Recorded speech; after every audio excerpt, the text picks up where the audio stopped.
Call to order the meeting of the Mayor and Board of Aldermen for Tuesday, August the 19th. If you'll bear with me, we've got quite a few changes to the agenda this evening. And so Ashley, make sure I get all these changes correct because they've come in all afternoon. At 3A7, if you would add transfer a surplus patrol car to the city of Lexington, Mississippi.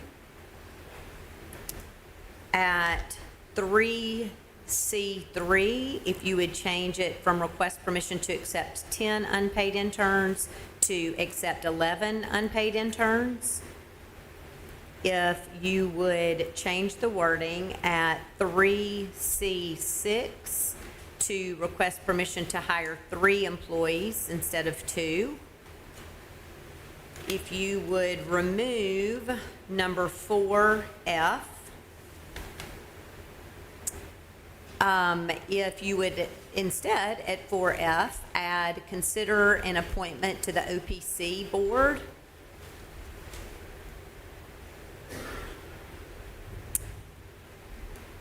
If you would add to letter 4A, it's request permission to approve a contract extension for RATP Dev for management services for the Oxford University Transit. If you would add to that and modify the contract between the city and RATP Dev. Add at 3C14, request permission to hire an employee in the building department.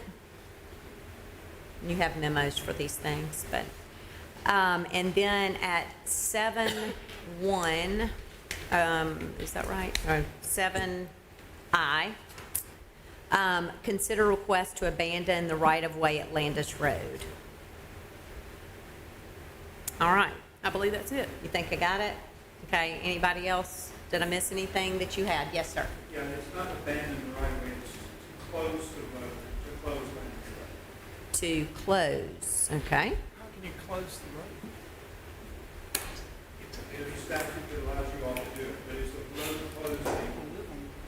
Once it's closed, then you all can make a decision later about whether you sell it. Okay. Sorry, that's what the memo said, so. It's an open road instead of an open street. Okay, we will discuss that when we get to it. All right, so those are all of the changes, I know those were a lot, to the agenda. So do I have a motion to adopt the agenda with those changes?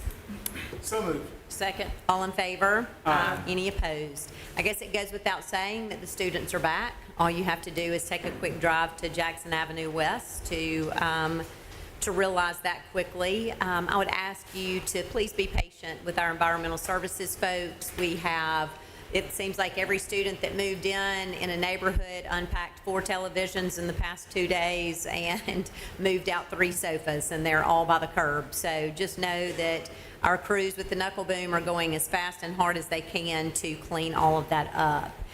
This board has spent a lot of time over the past 2 weeks on our budget that we will be approving in September.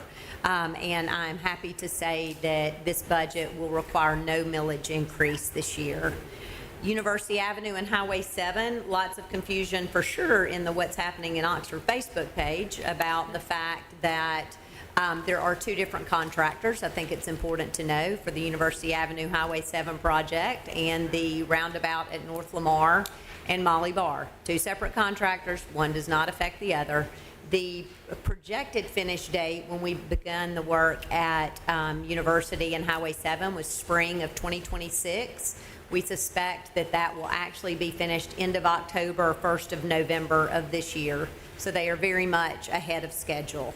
As I said, the roundabouts at North Lamar and Molly Bar, that construction began Monday. And also a project that we've really been looking forward to is sidewalks that will go down South Lamar that will go from Belk to connect to where the existing sidewalk is. So those are some exciting infrastructure projects that are underway. All that progress is a pain, I know, but that's where we are. So with that, I'll ask permission to approve the minutes of the regular meeting on August 5th, the special meeting on August the 11th, and the special meeting on August 18th. Second. All in favor? Aye. Any opposed? Ask permission to approve the accounts for all city departments. So moved. Second. All in favor? Aye. Any opposed? I'll ask you to consider the lengthy consent agenda with the changes and additions that we made. Motion to consider the amended consent agenda. Second. All in favor? Aye. Any opposed? At number 4A, request permission to approve a contract extension for RATP Dev for management services for Oxford University Transit for FY 2025-26, and to modify the contract between the city and RATP Dev.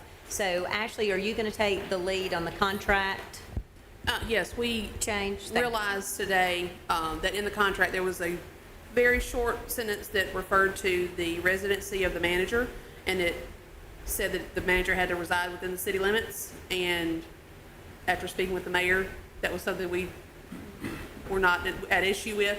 So when I talked to Donna, she talked with RATP Dev, who confirmed that we could just remove that language and leave it at that. So that's the only change to the contract. And the change will just simply remove that, Yeah. that the manager is required to live in the city limits of Oxford. We do require that for many of our board positions that are representing city boards and things, but we don't have any employees that we require to live in the city limits. So, it would only make sense that we didn't in that case as I well. do live in the county. So, Yep. all good.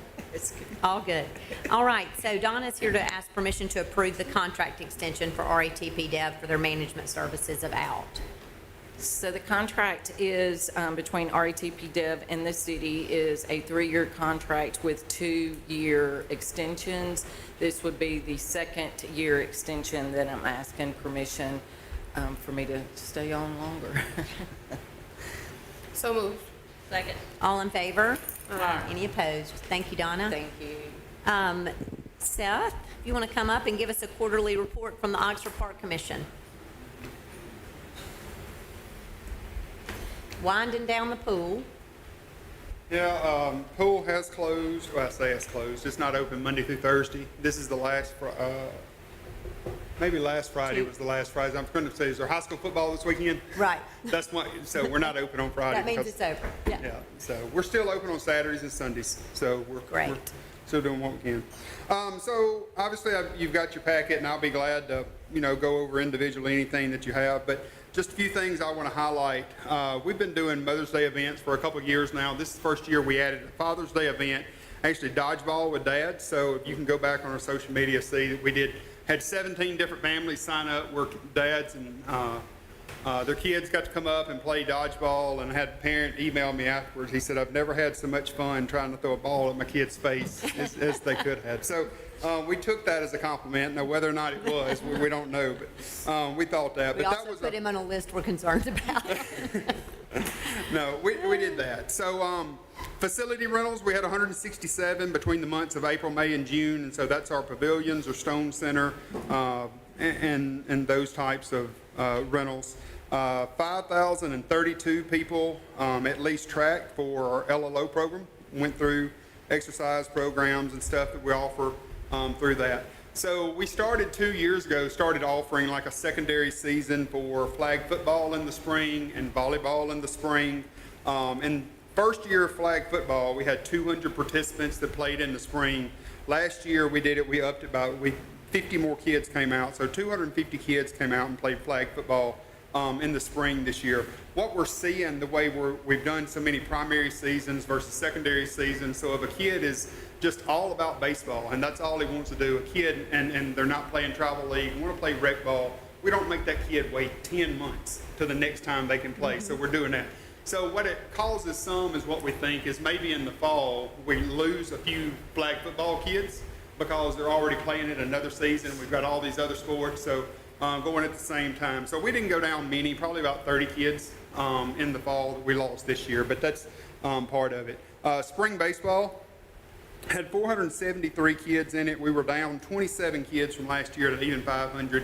But if, when y'all see Brad's records and see these 110, 120, 130 teams, we're seeing more kids go from rec ball over to the competitive side, and I would bet there's a direct correlation with some of those kids who are now playing, that are still playing in Oxford, just in that sake. Barton Outfitters Fishing Camp. So this is the second year we've had that, where we've got an independent contractor coming in. So we had 44 kids this year sign up just to go fishing through the course of time with fishing camps, and it's a big program for us. Wrestling continues just to grow and grow and grow. 74 kids that were signed up with our wrestling club, independent contractors there, and 2 of the new programs with Aqua Cardio Power and Aqua Therapy Fitness that we added to the pool this year, just simply because we had some not downtime, but we had unprogrammed time. Day camp, around 150 kids a week for that program, and we can take more of that. And a couple of you teachers may enjoy this. One of the things that I was pushing for this year is not necessarily educational wise, but we did add centers. So now we're able to split up those 40 kids and not keep 150 kids together all the time. So we separated them out, and we were pleased with how that happened. And you mentioned city pool. So this report really only goes through June. So whenever this was turned in to me, our high day in the month of June when we opened was 673 people paid or come in that one day, paid Wow. participants. So that's the highlights that I've got, but I'm happy to go over anything that y'all have individually for me. This looks great, Seth. Thank you for all the hard work your whole team is doing. Yes, ma'am. Anybody have any questions? All right. Thank you, sir.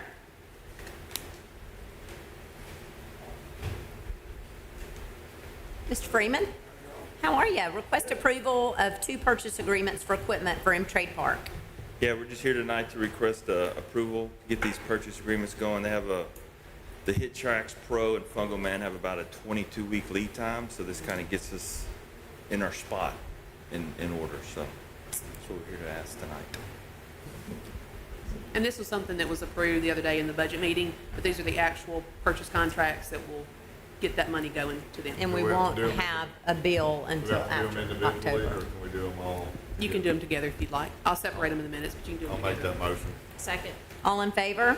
Any opposed? Thank you. Good, thanks. Thanks, Brad. First reading of a proposed ordinance amending Chapter 38, Article 2, Technical Codes for the Code of Ordinances of the City of Oxford to accept the 2024 edition of the International Fire Code. Chief? Yes, ma'am. We're just changing all the references from the 2018 or 2012 codes to the 2024 codes. And then we did make a change on the requirements for the fire apparatus access roads. We can go through all that. Does anybody, we've had the opportunity to review it, Okay. so I don't know that anybody needs you to go through all that. That's great. I want you to read. You Stand want me there to and read? Because it's really hard to read. That's why I had to bring That's my why I want glasses. you to do it. Printed really small. See if you can. All right. Well, thank you. Right. All right, so that is the first reading of that change. We will have a second reading and public hearing at our next board meeting. Request permission to advertise for bids for reverse auction for a directional drill boring machine for the Oxford Utilities Electric Division. Good evening. If you recall, back in May, when we went through the electric division budget, I mentioned to you our need for a new drill boring machine to replace the 25-year-old unit we have now that basically stays in the shop. Every time we use it, something else breaks. We can barely get through a bore with the machine, and we have to pay a contractor to do these costly bores for service. And we've got it in the fiscal year 26 budget, which started July 1st. So we just need to list it and start the reverse auction and get a new bore machine. So moved. Thank you. Second. All in favor? Any opposed? We removed what was at 4F and changed that to consider an appointment to the Oxford Park Commission Board. I believe Keisha has a recommendation for that board position. My recommendation is J.J. Allen, J.J. Jones, and I also make that motion. I'll second. All right, and a second. All in favor? Any opposed? Thank you. All right, Chief, second reading and public hearing of a proposed ordinance amending Chapter 82, Peddlers of the Code of Ordinances of the City of Oxford to add Article 2, Solicitation and Panhandling as referenced by House Bill 1197.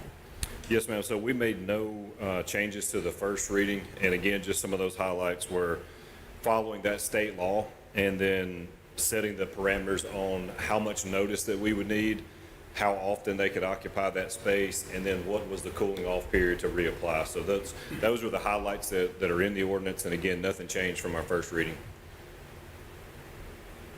All right. Does anybody have any questions for Chief or received any comments that they want to share or anything? Is there anybody that's here to speak on this ordinance?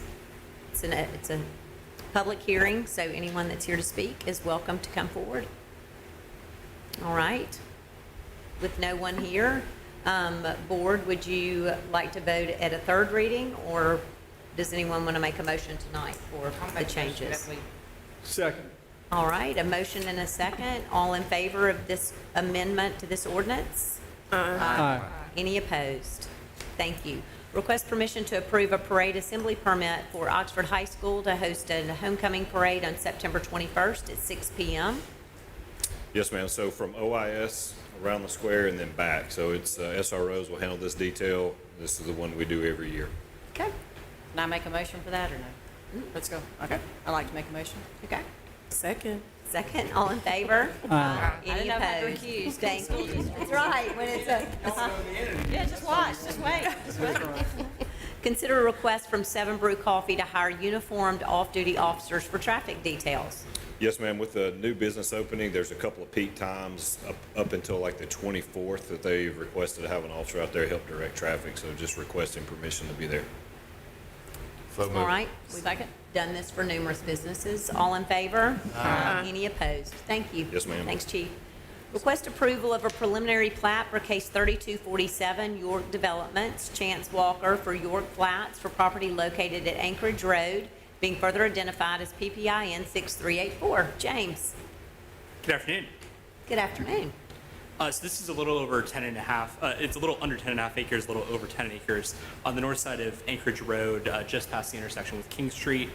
This is a proposal for a preliminary plat. This is a single lot subdivision in advance of the site plan, which is currently under review by staff, this complies with the dimensional requirements of the underlying zoning. We are recommending approval with one condition listed in your memo. Happy to answer any questions.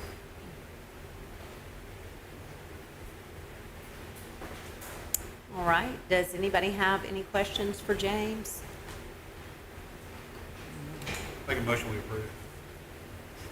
Second. All right, motion and second, all in favor? Any opposed? Thank you. Consider a request for Oxford Utilities, which includes approval of a preliminary plat for case 3251 L&M Holdings, Hudson McGee for Lafayette Landing for property located at Mississippi Highway 7 South, being further identified as PPIN 18389. Yes, ma'am.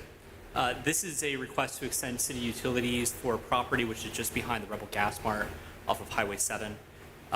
This property measures about 12.25 acres. The applicant is proposing a subdivision to 36 lots. It'll also include a public street and a spot for stormwater detention. These proposed lots comply with the relevant dimensional and other requirements of the city's land development code.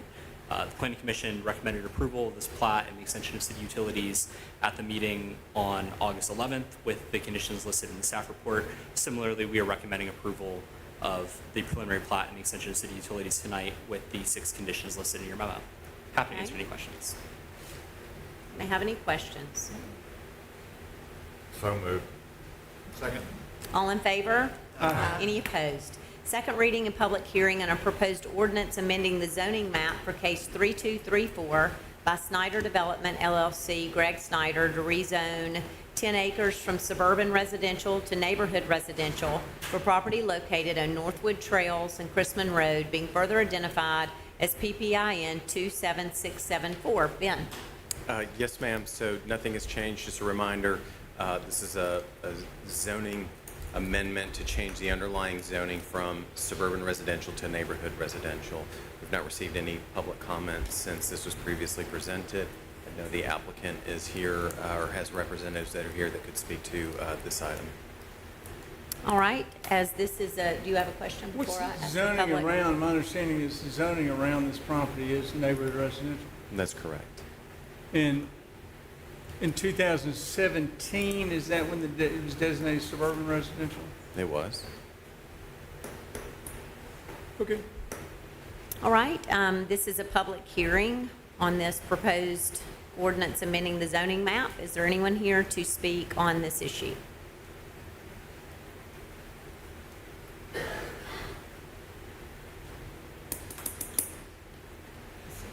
You're welcome. I don't really have anything to add. I didn't know if y'all had any questions of Jeff Williams with Williams Engineering, so. You may have a question for Jeff?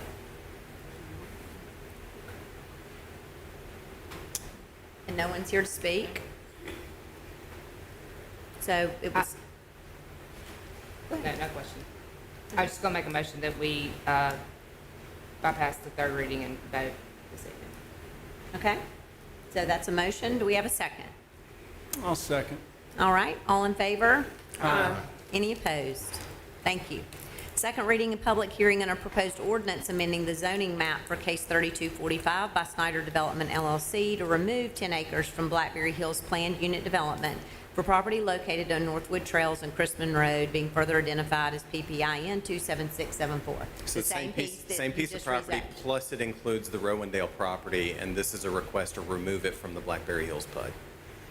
So it would not change the underlying zoning, all of that would remain. The underlying zoning was just changed for the 10 acres. This removes it from the Blackberry Hills PUD.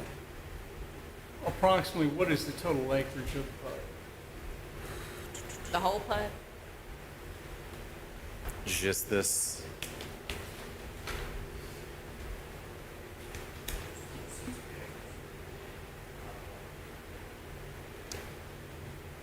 You say 260, that includes the 10 acres. Yeah.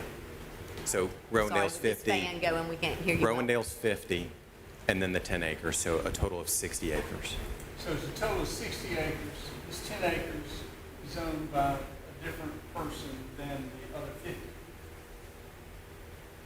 Currently, it's under contract. With a different person.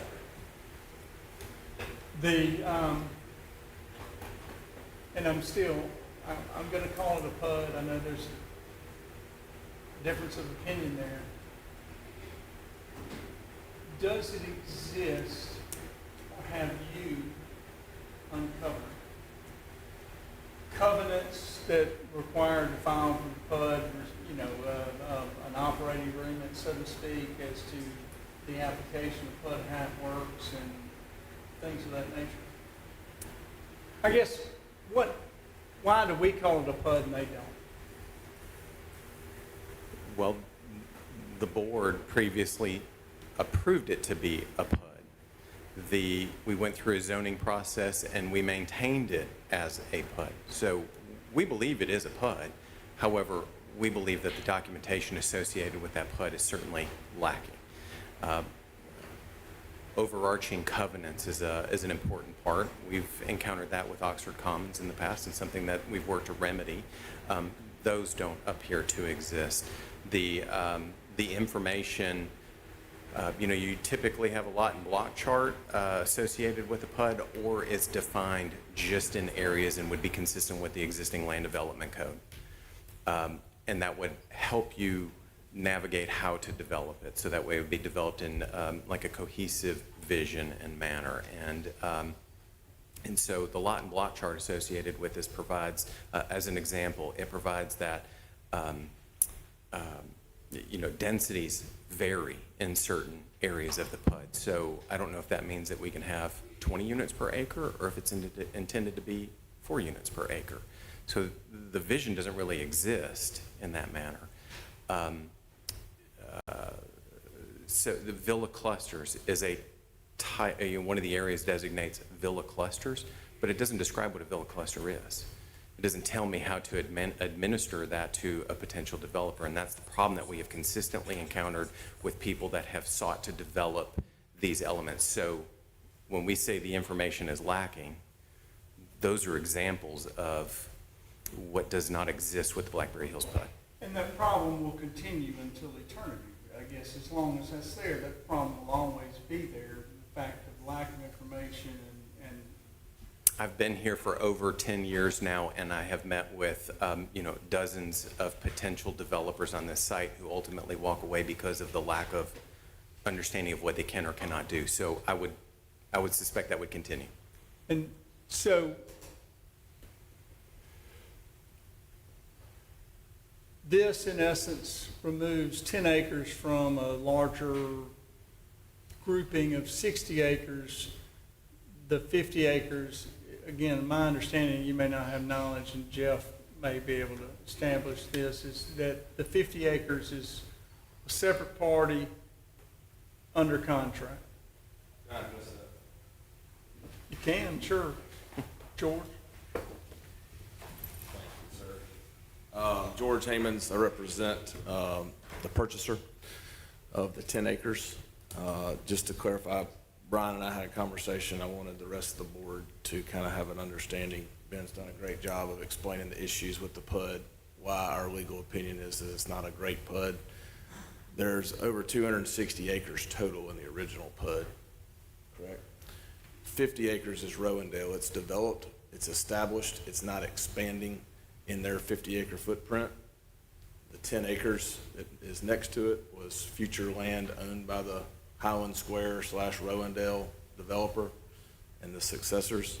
Those are coming out of the PUD, leaving approximately 200 plus or minus acres to the west, which is what we're calling the Calicut parcel, which may be on your agenda tonight. My understanding from working with Mr. Calicut is they are spending a great deal of time and money developing a governing PUD document with the city to make sure that they have something that will clarify this. And at that point, they will be the sole owner of the remaining land in Blackberry Hills PUD. So my opinion, and maybe the planning department's, is that removal of these two properties from the PUD will leave one PUD owner to control their destiny in connection with the city zoning and ordinance regulations for all the planning, and they will prepare a document that will make it transparent and clear and be developed in connection with the, So you're getting out of the way? we're getting out of the way. Because if we stay in there, you got 220 Rowendale owners that could say, you can't do that next to me, At least potentially. they can't right now because there are no rules that anybody can find, but they would have some. Who gets to approve the I understand. amendment to the PUD if you've got multiple owners? Sure. So we thought, all right, we can either rezone this whole thing, or we can keep the PUD with one owner and get out of their way. So just to summarize, to make sure I understand this, the 50 acres is the Rowendale that's already developed. The other 10 acres is what we just changed, the underlying zoning to NR, which are the land development code will control how that 10 acres can be developed. That's correct. Okay. Under neighborhood residential now. Under that it's NR, neighborhood yes. residential. Yeah. Okay. It's really just, we know the history of these PUDs, and they're kind of a black eye. They were done at a time that people didn't really know what they were doing, myself included, 20 years ago. Bill, Morgan, and Tom, BMT Properties, have not been able to sell this property in over 20 years because of how ambiguous it is. This will clean that up and allow it to be developed properly under your ordinances. Hope that clarified the 250 and 10. Thank you. Thank you, George.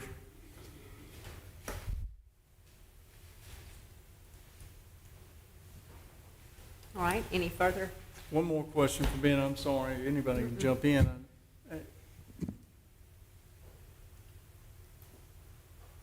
This property would benefit from rules, an actual PUD document that we have in our hand, right? Meaning not this property, but as alleged or as indicated by George, the remaining property after this is put out would benefit greatly from a new or an actual PUD document. Correct. Okay.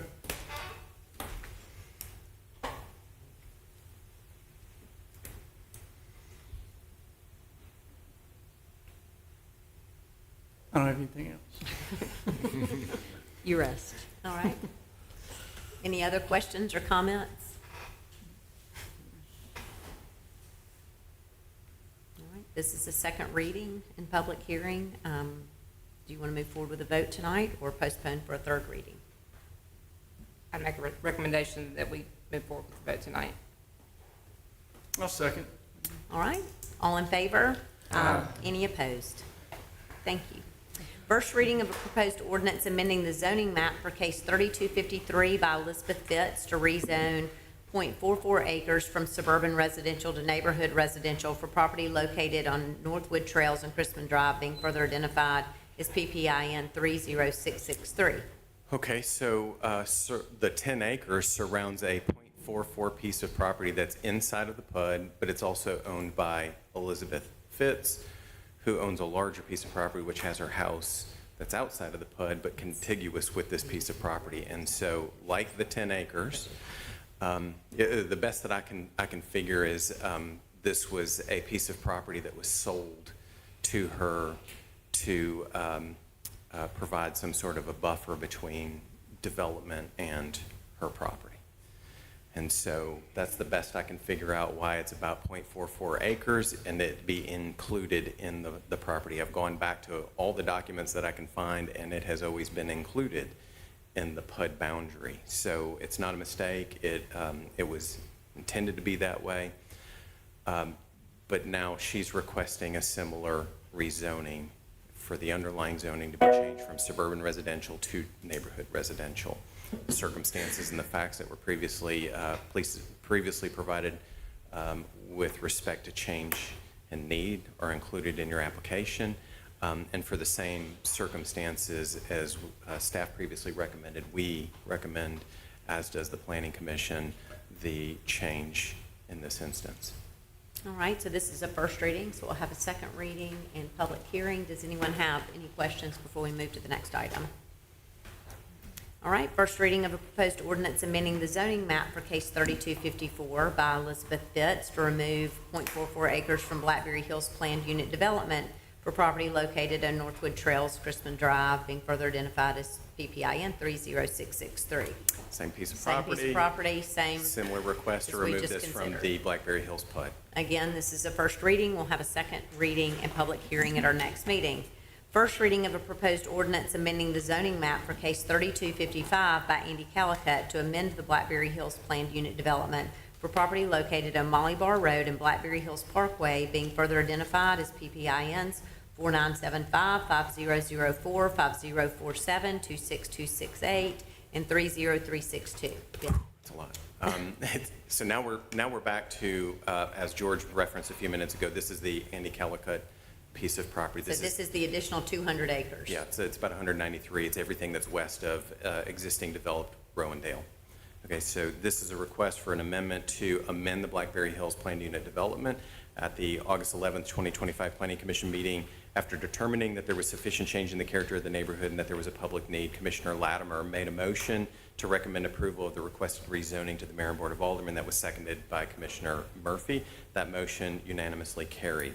As stated, this is one of the oldest planned unit developments that we have in Oxford, and development to date. It's basically been confined to the Rowendale property and the Highland Square area of kind of along Molly Bar. In 2012, only 39 residential structures were constructed in the Grove Hill condominium development on property then owned by Alumni Properties. A new developer, Chance Properties, approached the city to not only amend the Alumni Properties portion of the Blackberry Hills PUD, but to also increase the area by adding 20 acres on the north side to the original PUD. The proposed modification introduced changes to the PUD plan that enabled Highland Square to be constructed. This includes additional detached homes, duplexes, townhomes, multifamily residents, some of which were incorporated. I think we're all familiar with the history of this at this point. In this request, the applicant seeking a zoning amendment to establish a new vision for the remaining 193 acres of the Blackberry Hills PUD. And I think it's really important to understand that this is consistent with the PUD requirements that are in our land development code that we have right now. So Brian, as you mentioned a few minutes ago, overarching covenants, those are to be required. So that way, if portions of property are sold off to a different developer, there is one developer that oversees to ensure that the compatibility of the vision, it remains consistent throughout development. So the PUD's broken down into 5 areas, or the amended PUD is broken down into 5 areas, as you see in your your documents. Area 1, it's indicated in light pink. It measures just over an acre and a half. It's 1.60 acres, and all development is intended to be consistent with the requirements of the traditional neighborhood business district. It does have road frontage in close proximity to Marley Bar Road. Area 2, indicated in yellow, consists of 2 tracts that are split by a primary road through the development. This area measures approximately 26 acres, with all development being consistent with suburban multifamily standards. This area is located at the entry to the development in the southeast quadrant of the property. Area 3, which is indicated in fuchsia, consists of 4 tracts that are split by a primary road and open space in the development. This area measures about 141 acres, with all development being consistent with the neighborhood residential standards. This area encompasses the majority of the development and is located in the center and the northern parts of the property. Area 4, indicated in green on the plan, consists of 3 tracts measuring about 17.5 acres, intended to be used for open space, recreational, pedestrian and cycling facilities, and stormwater detention. And lastly, Area 5, indicated in gray, consists of public road infrastructure intended for the site. Roads are planned to connect to Blackberry Hills Parkway, Ironwood Lane, and to Dooley Road on the northern portion of the site, which is actually just outside of the city limits. The applicant did provide in their application what they believe are justifications for the change in the character of the neighborhood and the public need. Among those include the lack of clarity in the original PUD, contextual changes in the neighborhood, the purpose for the PUD modification, and the vision for the updated PUD. Do believe that the proposed change will facilitate the development of this property more consistent with the current land development code, and the proposal establishes the uses, bulk requirements, lot coverage, design standards, access and circulation, landscaping and screening, signage, utilities, and stormwater management for the development in the proposed 5 areas to be consistent with the code. The application also does provide a project schedule for the PUD as required. Construction of areas 2, 3, and 5 are to commence in 2025, pending site plan and subdivision approvals, while Area 1 will commence in 2026. The anticipated date of completion for the build-out of the PUD would be 2035. As I stated, the Planning Commission unanimously recommended this to y'all. So when you say the underlying zoning is not changed, we're just better defining it? Is that what you mean? We're laying out the new vision and the program for the PUD itself. So when it said it has suburban residential, state residential, suburban residential, state, that's already in place. That's correct.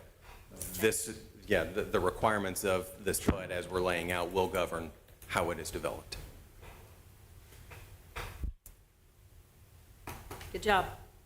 First reading. Absolutely. Next meeting, we'll have our second reading and public hearing. All right, one more for Ben. Request permission to approve and authorize the mayor to sign a professional services contract with the EDG for the city parks plan. Yay. Yay. I'm excited. Well, this is, just as the mayor stated, it's a request to approve and authorize the mayor to sign the contract with Ecological Design Group to develop the Park and Trails Master Plan. Work is scheduled to commence this month. In fact, we have plans to meet next week to at least lay out the vision. We do have Danny Collins joining us virtually. We're really excited. So we're ready to get the ball rolling, and I do think it's important. So project is scheduled to commence this month with the plan to have it completed by April. Yep. Great. Danny, you got a lot of work ahead of you. We approve. Second. All in favor? Aye. Any opposed? Thank you. Excited about that getting started. Request permission to approve and authorize the mayor to sign the contracts for Contract A, Anderson Production Wells number 3 and number 4. John? Y'all approved the bids at the last board meeting. This is just the contract to get executed and turn them loose. Move we approve. Second. All in favor? Aye. Any opposed? Request permission to approve and authorize the mayor to sign the contracts for Contract B, Anderson Road Water Treatment Plant. Same site, different contractor. One's digging wells, one's building the plant. So moved. Second. All in favor? Aye. Any opposed? Request permission to approve and authorize the mayor to sign task order number 14 for the Oxford Regional Supply and Treatment Project Haley Well number 2. So the task order is for Wagner Engineering to do the construction, engineering, and inspection of the new Haley Well project, and this request is also to have those contracts executed. You accepted the bid at your last meeting. So moved. Second. All in favor? Any opposed? Consider a request from Miller Valentine to work on the following Sundays: September 7th, September 14th, September 21st, and 28th for the Colonnade Self-Storage Facility located at 1667 Bainbridge Street. Yeah, this is the self-storage facility. They recently requested work on Sundays, and this month, August, they're just planning ahead, trying to get permission for September as well. So moved. Second. All in favor? Any opposed? Request permission to accept the infrastructure for utilities and streets in the Oxford Commons Phase 1, Lot 4. Yeah, so this is real short. This is the roundabout as you go into the Phase 1 of the Pearl. It will eventually connect to the Summit that's under construction right now, but this road has been complete for a while. We've inspected it and tested everything. It's good to go. So moved. Second. All in favor? Any opposed? Request permission to approve a safety improvement project at West Jackson Avenue and Galleria Drive East. Yes, ma'am. For a while back, you guys approved a contract with Neil Schaefer to do a corridor study of West Jackson Avenue. What we would like to go ahead and propose, the intersection there at Chick-fil-A and likewise at Mall Drive is the highest in the city for accidents. And injury accidents, not just injury accidents. Yeah. And so what, with the help of Neil Schaefer, we've come up with is sort of a quick something to help safety up that intersection that involves the placement of some temporary curb barriers. I passed out sort of an updated memo to you guys before the meeting as far as what those look like.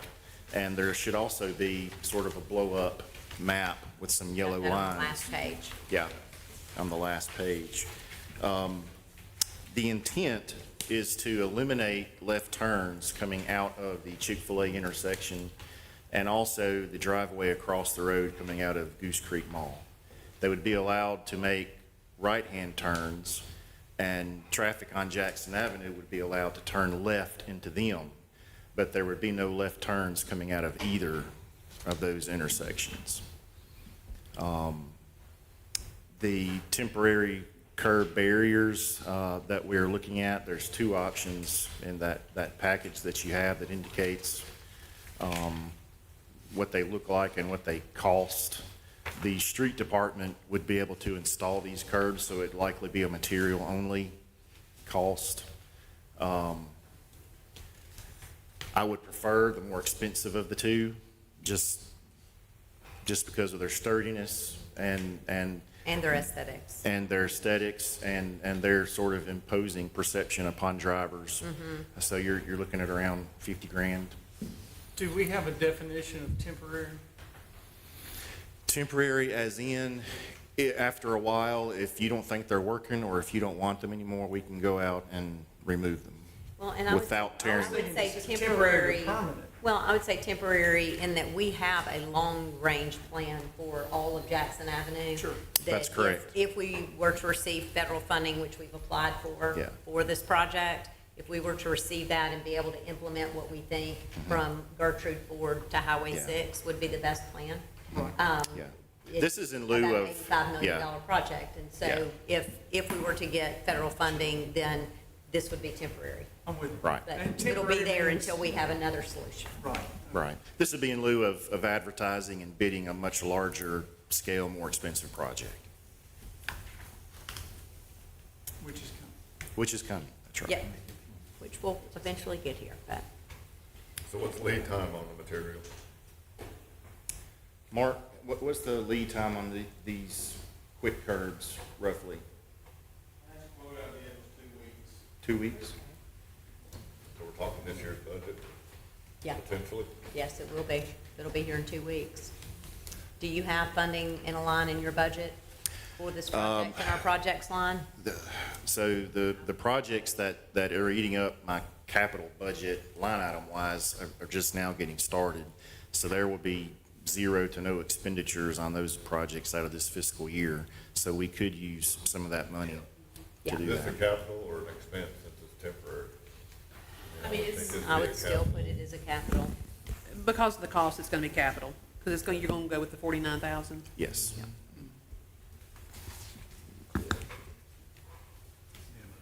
Yep. Move approved. All right, all in favor? Any opposed? Do we need to delineate which one? Yes. Oh, yeah, for the, Yeah. The quick curb? it's the quick curve in here. Okay. Yeah. And we're going with that, the higher one, because of the looks, the aesthetics. And the stability to be it removed. is a much sturdier looking barrier as far as cars deciding whether or not it was worth turning through it. Looks like you mean business, not just a That's right. suggestion. It's not a suggestion. Yeah. Yeah. You don't like it? Yes, thank you, Ashley, for catching that.